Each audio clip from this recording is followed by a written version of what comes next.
Daerah Istimewa Yogyakarta, provinsi yang memiliki pesona dan kaya akan kebudayaannya. Di setiap sudut Yogyakarta menyimpan cerita yang selalu menjadi kenangan bagi siapapun yang pernah tinggal maupun mengunjunginya.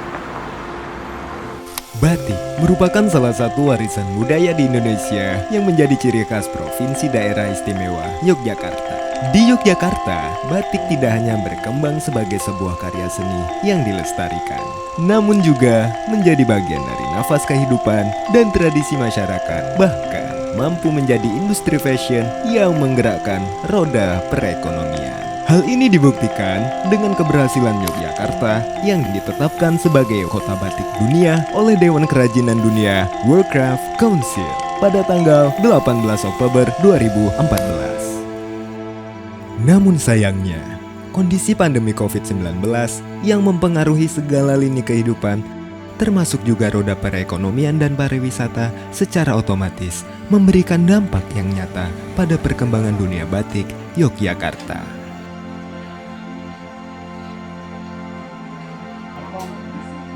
Pandemi COVID-19 menempatkan batik sebagai industri fashion berada pada posisi high alert dan mengalami krisis eksistensial. Ditambah pula dengan penutupan galeri dan butik-butik batik, tentunya memberikan dampak besar bagi pelaku usaha dan pengrajin batik di Yogyakarta. Dari sekian banyaknya sentra batik di Yogyakarta, sentra batik Tegal Rejo dan sentra batik Tancap Gunung Kidul menjadi salah satu potret bagaimana perjuangan pembatik Jogja di era pandemi. Selama ini, sentra batik Tegal Rejo dan sentra batik Tancap Gunung Kidul merupakan sentra batik yang telah berkembang pesat dan memiliki ratusan pembatik yang menghasilkan kreasi motif batik dikenal luas di kalangan masyarakat. Masa pandemi memberikan pengaruh yang cukup kuat bagi sentra batik Tegal Rejo dan sentra batik Tancap Gunung Kidul. Hal ini dirasakan dengan pesanan terus berkurang, sehingga para pengrajin tidak mampu merekrut banyak pembatik lagi. Omset pun menurun hampir hingga 50%. Kesulitan permodalan pun terjadi karena stok produk yang tetap. Sementara proses harus berlangsung dan semakin hari bahan baku terus melonjak naik. Tahun 2000, orang tua kami membuat kelompok batik yang dinamakan Batik Tancap Nurgiri Indah. Dulu kita tidak mempunyai pengalaman apapun untuk pewarnaan, orang tua kita bisanya cuma membatik. Pada tahun 2002, kita dikasih pelatihan untuk pewarnaan 1 kali dari Dinas Perindustrian Gunung Kidul. Pada tahun 2013, Batik Tancap Nurgiri Indah ini dipercaya oleh Kabupaten Gunung Kidul untuk membuat seragam PNS dan anak-anak sekolah. Kami juga dapat pesanan-pesanan dari luar Jawa, terutama dari Papua.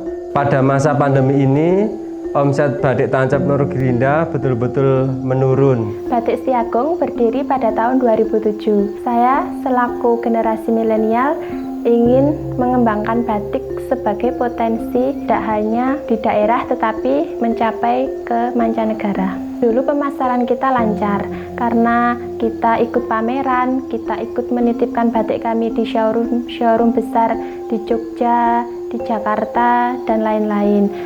Pandemi COVID-19, omset kami menurun. Showroom-showroom yang biasa mengorder batik kami ditutup. Saya dari UMKM Ganis Batik Tancap Ngawen Gunung Kidul. Sebelum pandemi, saya mengikuti banyak pameran. Nah, dari beberapa pameran yang ada di lokal maupun nasional, saya banyak mendapatkan ilmu.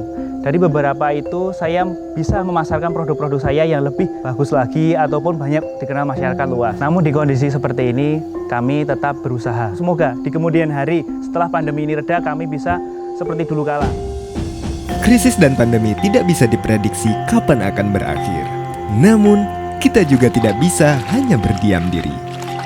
Kita harus mampu beradaptasi dengan tetap berkarya tanpa mengabaikan keselamatan dan kesehatan. Di era pandemi, kami berinovasi dengan membuat batik motif corona. Kita juga memproduksi masker batik tulis. Dan kita juga dapat pesanan dari Kementerian Perindustrian di Jakarta. Kami juga memasarkan produk kami melalui online, yaitu Instagram ataupun Facebook.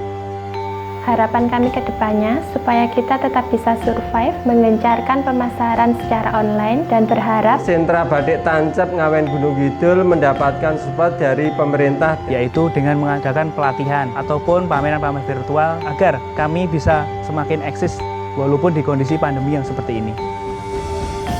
Harapan selalu ada di setiap langkah para pebatik Yogyakarta, juga bagi para pebatik di Sentra Batik Tegalrejo dan di Sentra Batik Tancep Gunung Kidul. Dukungan dari berbagai pihak, terutama dari pemerintah dan para pecinta batik dimanapun berada, menjadi pemantik semangat untuk terus bertahan dan bangkit dari keterpurukan. Pandemi memang menjadi penghalang dan ancaman, namun tidak ada yang abadi. Selalu ada peluang bagi siapa saja yang memiliki semangat dan keyakinan untuk bertahan. Demikian juga bagi perkembangan dunia batik Yogyakarta. Tetap semangat, kita bisa. Salam canting, Jogja, Kota Batik, Dunia.